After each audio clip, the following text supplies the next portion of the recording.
네, 안녕하세요. 오늘 여러분과 함께 좀 깊이 탐구해 볼 내용은요.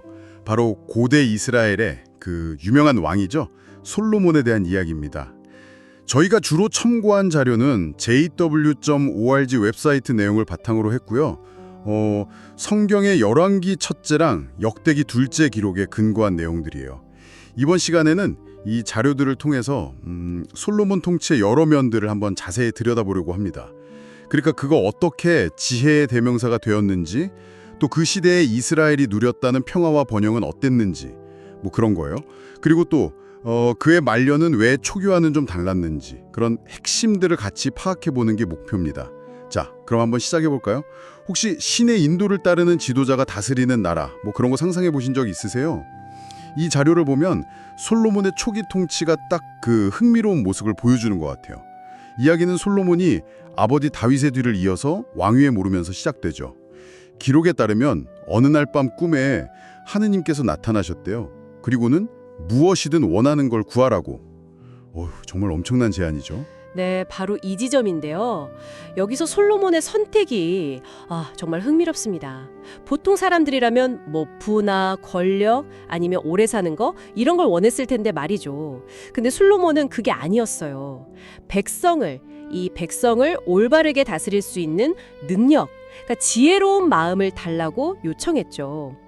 저희가 보는 자료에서는 하느님께서 그의 이런 마음을 아주 기뻐하셨다고 그렇게 강조하고 있습니다. 맞아요. 그래서 하느님께서 솔로몬에게 정말 전에도 없었고 앞으로도 없을 그런 지혜롭고 분별력 있는 마음을 주셨다고 기록되어 있죠. 근데 더 재미있는 건 그가 구하지도 않았던 부와 영광까지 약속하셨다는 거예요. 네네. 하지만 여기에 중요한 조건이 하나 딱 붙어 있었죠. 그쵸. 조건. 계속해서 하느님의 길을 따르고 순종해야 한다. 네, 바로 이거였습니다. 그러니까 처음부터 그냥 주신 게 아니라 조건부 약속이었던 셈이에요. 맞습니다. 그 조건이 나중에 이야기 후반부 전개랑 연결되면서 아주 중요한 의미를 갖게 되죠. 그리고 그 받은 지혜가 실제로 어떻게 나타났는지 보여주는 정말 너무나 유명한 일화가 있잖아요.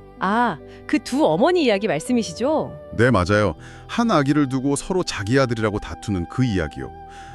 생각만 해도 이거 참 풀기 어려운 문제였을 것 같아요. 그쵸. 아니 두 여인이 막 서로 자기 아들이라고 왕 앞에서 울부짖는데 뭐 증거가 있는 것도 아니고 진실을 가리기가 정말 쉽지 않았을 거예요.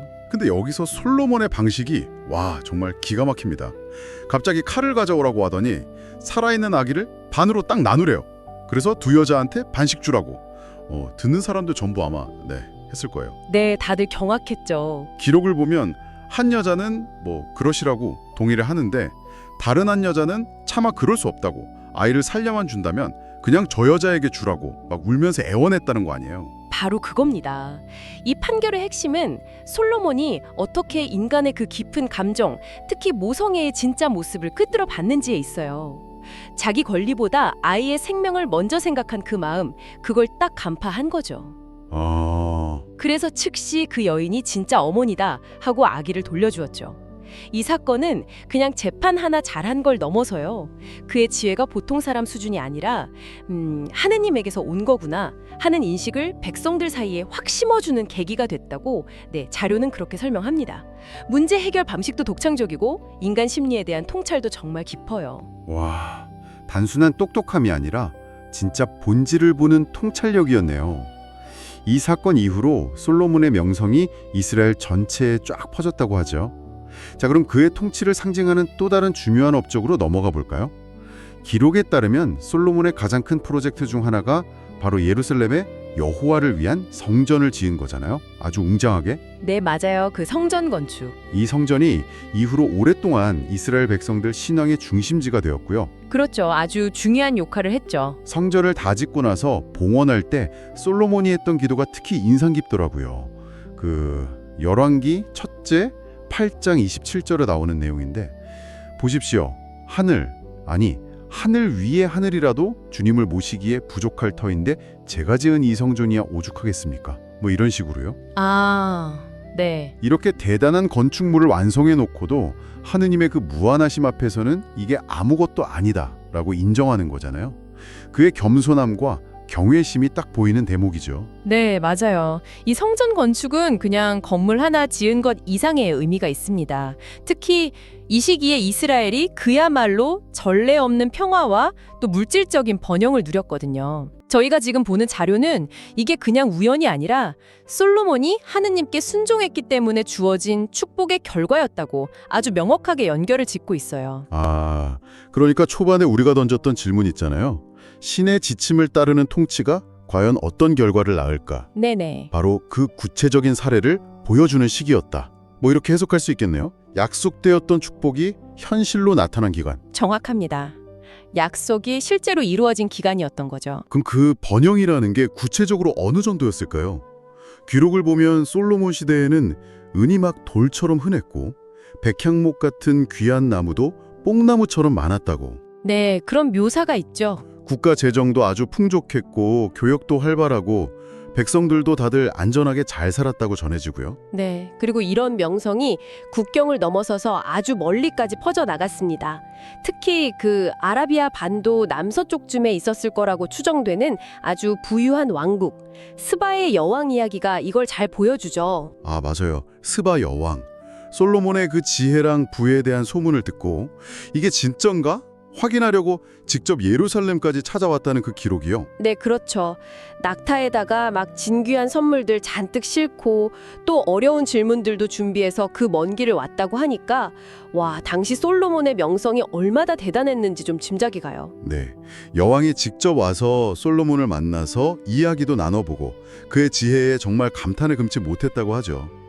그뿐만 아니라 뭐 궁전이라던가 식탁에 오르는 음식들, 신하들이 일하는 모습, 또 성전의 화려함 같은 걸 보고는 그야말로 압도당했다고 자료는 전합니다. 그냥 소문만 무성했던 게 아니었군요. 그렇죠. 여왕 스스로도 자기가 들었던 소문보다 실제가 훨씬 더 대단하다고 인정하면서 아, 이렇게 지혜로운 왕을 세우신 솔로몬의 하느님, 여호와는 정말 찬양받으실 분이다 라고 말했다고 기록되어 있어요. 와, 이 일화가 솔로몬 통치의 정말 정점, 그리고 당시 이스라엘의 국제적인 위상을 보여주는 아주 중요한 증거로 제시되고 있습니다. 약속된 축복이 최고조에 달했던 시점이라고 볼 수 있겠죠. 정말 눈이 부실 정도의 성공과 번영의 시대였던 것 같습니다. 그런데 이 이야기가 여기서 그냥 해피엔딩으로 끝나지 않는다는 점이 또 중요하잖아요. 그래서 하느님의 지혜를 따르지는 못했다는 거죠. 왜 상황이 이렇게 변했을까요? 이 전환점이 우리에게 시사하는 바가 클 것 같아요. 네, 바로 그 지점이 이 이야기의 어떻게 보면 가장 중요한 교훈과 연결되는 부분입니다. 자료에 따르면 솔로몬이 하느님의 명백한 지침들을 어기기 시작해요.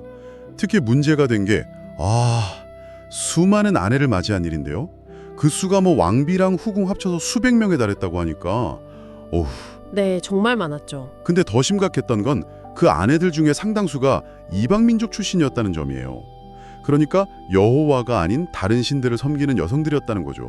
맞아요. 이게 왜 문제냐면 이스라엘 왕은 아내를 너무 많이 둬서 마음이 다른 데로 쏠리게 해서는 안 된다는 율법 조항이 있었거든요.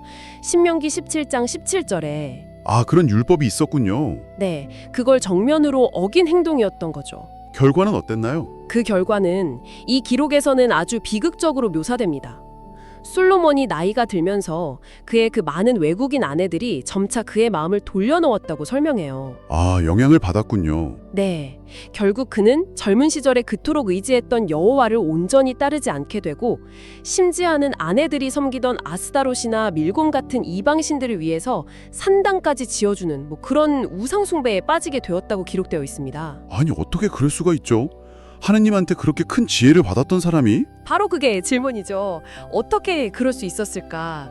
이 자료는 아마도 지혜 그 자체가 영원한 보호막은 아니라는 걸 보여주는 것 같아요. 그러니까 지속적으로 순종하고 또 스스로 경계하지 않으면 그 지혜도 약해질 수 있다는 거죠. 개인의 선택과 꾸준한 노력이 그만큼 중요했다는 걸 시사하는 것 같습니다. 아, 지혜를 받았다는 사실만으로는 충분하지 않았던 거네요. 그 지혜를 계속 지키고 올바르게 사용하려는 노력이 필요했다. 뭐 이런 뜻으로 들리네요. 정확합니다. 결국 하나님께서는 솔로몬의 이런 불순종에 대한 결과를 선언하셨어요. 그의 왕국을 그에게서 빼앗아서 그의 신하에게 줄 것이다 이렇게 말씀하셨죠. 왕국을 빼앗기게 되는군요. 네. 하지만 당장 모든 걸 다 빼앗지는 않으셨어요. 그 이유가 또 중요합니다.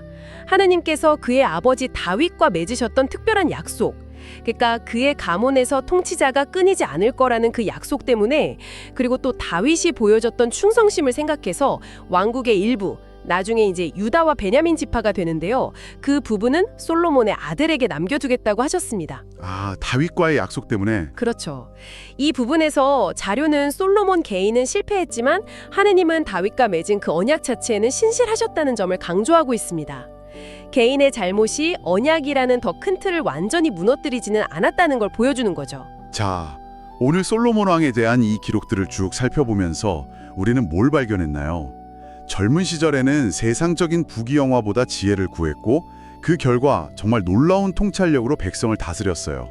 웅장한 성전도 건축했고 그의 통치 아래 이스라엘은 정말 유례없는 번영과 평화를 경험했고요. 국제적인 명성도 얻었죠. 네, 정말 화려한 시기였죠. 하지만 안타깝게도 말년에는 하느님의 지침에서 벗어나서 여러 아내를 얻고 우상 숭배에 관여하면서 결국 왕국 분열의 씨앗을 뿌리게 됩니다. 네, 그 결말이 참 안타깝죠. 이 이야기가 오늘을 사는 우리에게는 어떤 생각을 좀 하게 만들까요?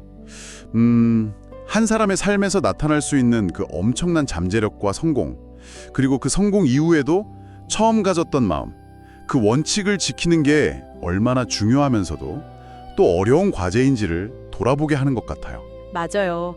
성공이 끝이 아니라 그 이후의 삶, 그 태도가 더 중요할 수 있다는 거죠. 네, 그런 메시지 같기도 하고요. 마지막으로 오늘 저희가 다룬 이 자료에 기반해서 한 가지 좀 생각해 볼 만한 점을 던져드리고 싶습니다.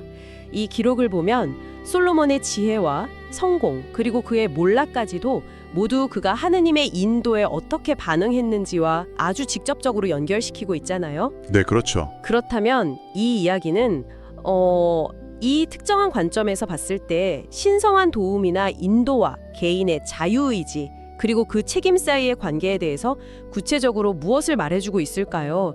특히 지도자나 좀 영향력 있는 위치에 있는 사람들의 선택이 자기 자신뿐만 아니라 공동체 전체에 어떤 결과를 가져오는지, 여기에 대해서 이 기록은 어떤 시각을 제시하고 있는지 한번 곱씹어보는 것도 의미 있는 탐구가 되지 않을까 싶습니다. 네, 아주 흥미로운 질문이네요. 오늘 저희와 함께 솔로몬 왕의 이야기를 이렇게 깊이 탐구해 주셔서 감사합니다.